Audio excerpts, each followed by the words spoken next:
बहुत समय पहले नंदनवन नाम के एक जंगल में दो कबूतर बहुत प्यार से रहा करती थी। वे दोनों ही संतानहीन थे, इसलिए वे दोनों हमेशा उदास रहा करते थे। एक दिन पहली कबूतर दूसरे कबूतर के पास गई।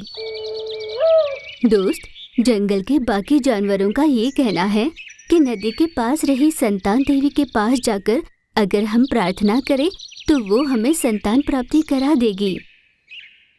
सच? तुमने बहुत अच्छी खबर सुनाई दोस्त। चलो अभी वहाँ पर चलते हैं। ये सोचकर दोनों कबूतर नदी के पास रही उस संतान देवी के पास जाकर प्रार्थना करने लगी। यूं वे दोनों हर दिन बिना चूके वहाँ पर प्रार्थना करने जाया करती। यूं कुछ दिनों के बाद उन दोनों कबूतरों ने अंडे दिए। पहली कबूतर को तो मामूली अंडे ही हुए थे, पर दूसरी कबूतर ने सोने का अंडा दिया था। सोने के अंडे को देखकर दूसरी कबूतर की खुशी का ठिकाना ही नहीं था। हो न हो, मैंने बहुत अच्छे पुण्य किए होंगे कि मुझे सोने का अंडा मिला। इतने बरसों से किए मेरे इंतजार का बहुत अच्छा फल दिया है भगवान ने।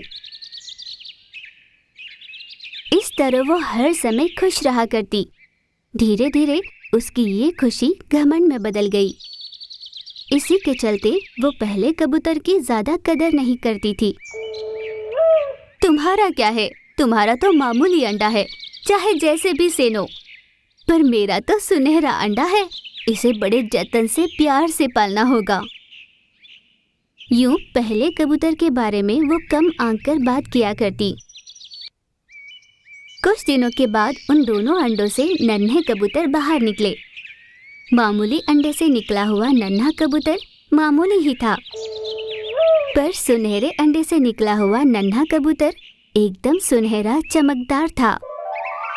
इस बात से दूसरी कबूतर का घमंड और भी चढ़ गया।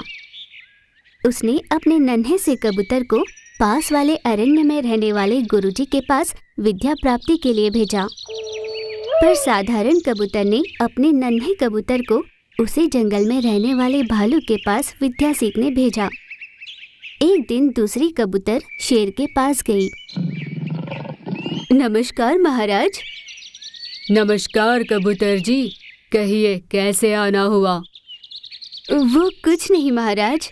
महाराज, आपने मेरे सुनहरे नन्हे कबूतर के बारे में तो सुना ही होगा। हाँ सुना है, बाकी जानवरों ने आकर मुझे कई बार बताया। वैसे सुना है तुमने उसे पास वाले अरण्य में पढ़ाई के लिए भेजा है?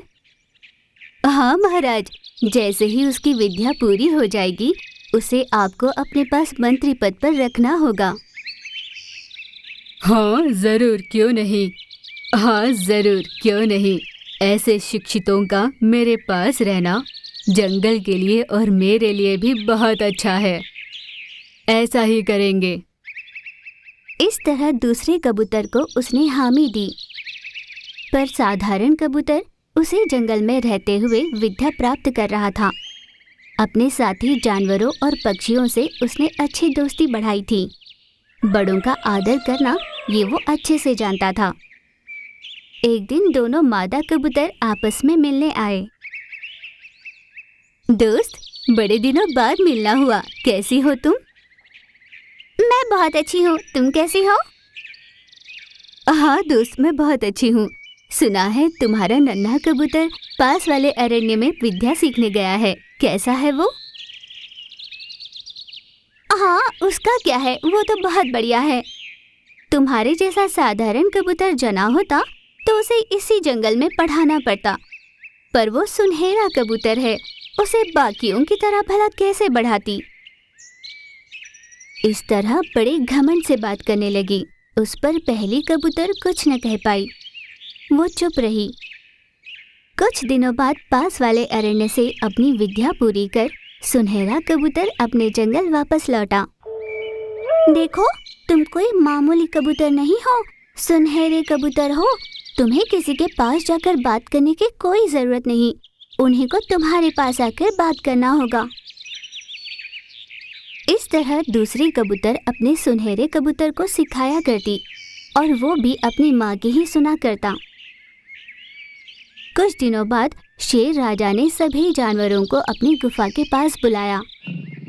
मृगराज के कहने पर सभी जानवर उसके गुफा के पास पहुंचे। अपने सुनहरे कबूतर को साथ लिए मादा कबूतर गुफा के पास पहुंची। आप सबको यहाँ पर उपस्थित होने के लिए कहने की वजह यह है कि आज मंत्री का चुनाव होने वाला है। ये कहते ही सारे जानवर और पक्षियाँ बड़ी आस से सुनने लगे। मेरा सुनहरा कबूतर ही मंत्री बनेगा, ऐसे वो मन ही मन सोचने लगी। इस जंगल का मंत्री है इसी जंगल में पला बड़ा ये कबूतर।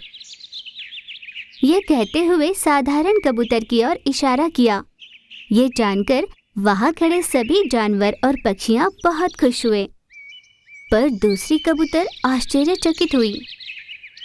मृगराज, ये अन्याय है। मेरा सुनहरा कबूतर बहुत पढ़ा लिखा है, सुनहरे रंग में कितना चमकता हुआ सुंदर है।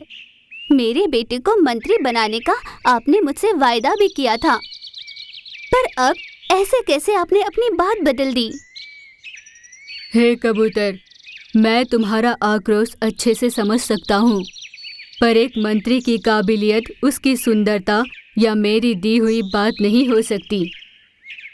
जंगल के बाकी जानवरों के साथ मिलनसार होना, उनकी तकलीफों को समझना, पर तुम्हारे नन्हे कबूतर को इस जंगल के किसी भी जानवर का चेहरा भी ठीक से नहीं पता। भला मैं इस जंगल के मंत्री पद के लिए उसे कैसे चुन सकता था? हाँ, तो आपका दिया हुआ वादा? मैं आज भी अपनी ही बात पर हूँ। पहले अपने सुनहरे कबूतर को जंगल के जानवरों से मेल मिलाप बढ़ाने के लिए कहो। इस कबूतर के पास रहकर मंत्री के सारे कर्तव्य सीख लो, तब मैं उसे मंत्री जरूर बनाऊंगा। ऐसे शेर राजा के कहने पर दूसरी कबूतर कुछ न कह पाई, वह मौन रही।